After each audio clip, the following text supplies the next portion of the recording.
It's been almost a week since waters have receded in the city following the epic floods on the weekend of October 18th.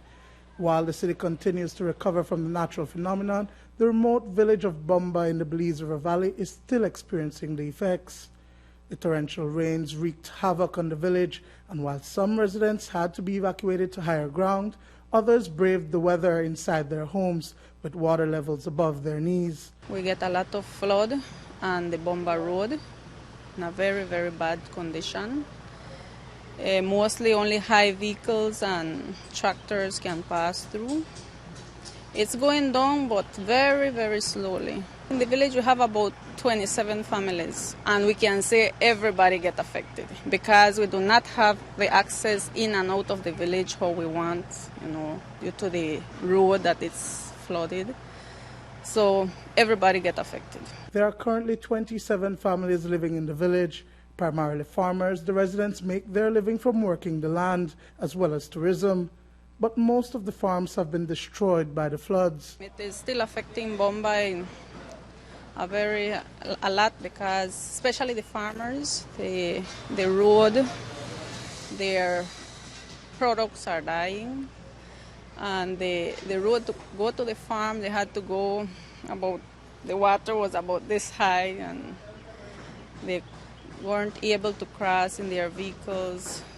And I understand that a lot of their sweet peppers, tomatoes were spoiled. It really affects everybody in the village because we depend on tourists and some of the people in the farming.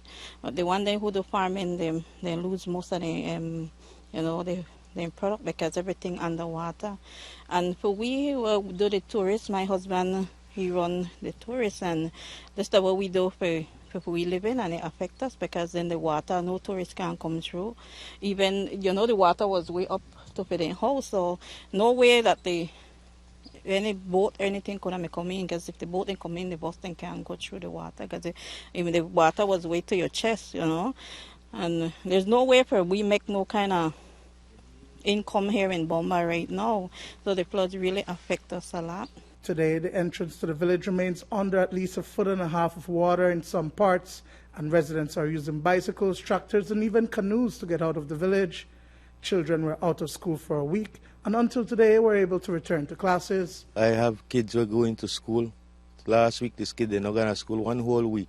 They just started this week, and we have kids where they go to King's College. We have to deal with water every day too. So this flood really affects women. Everybody get affected, and especially the school children. The kids going to high school, they have to ride their bicycles to get the bus from Mascal because no buses go to Bomba. They have to walk through the water, push their bicycle, take their uniform to change. The Ministry of Health has since visited the village, and tests have confirmed that the waters are contaminated. Residents remain concerned. We did have the Ministry of Health, they came in and they took some of the water and they tested, and the water was all contaminated, and they brought some kind of pills and things to throw in the water and stuff. And with the kids them to school, yes, they affect them greatly. Like a whole last week they couldn't go to school because no way coming in and out. To make the unfortunate situation worse, the village is without electricity and residents are asking for help. The BDF that went there once and took rations, put a little package for the people affected, and so far no other help we haven't get. The main assistance that we need is priority, the road. We spoke to the area rep, we told him already years ago and still tell him that we need a bridge in that area.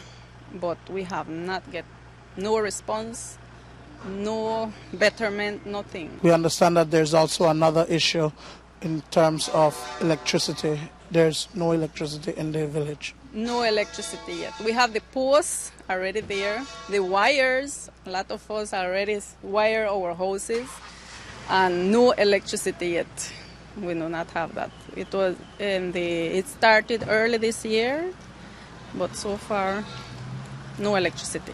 I don't know what we do. We just have to pray and ask God for help, find a way. We could find a way for help for we back here, because we not get help, people would really need help, and we know they get it. Dwayne Moody for News 5.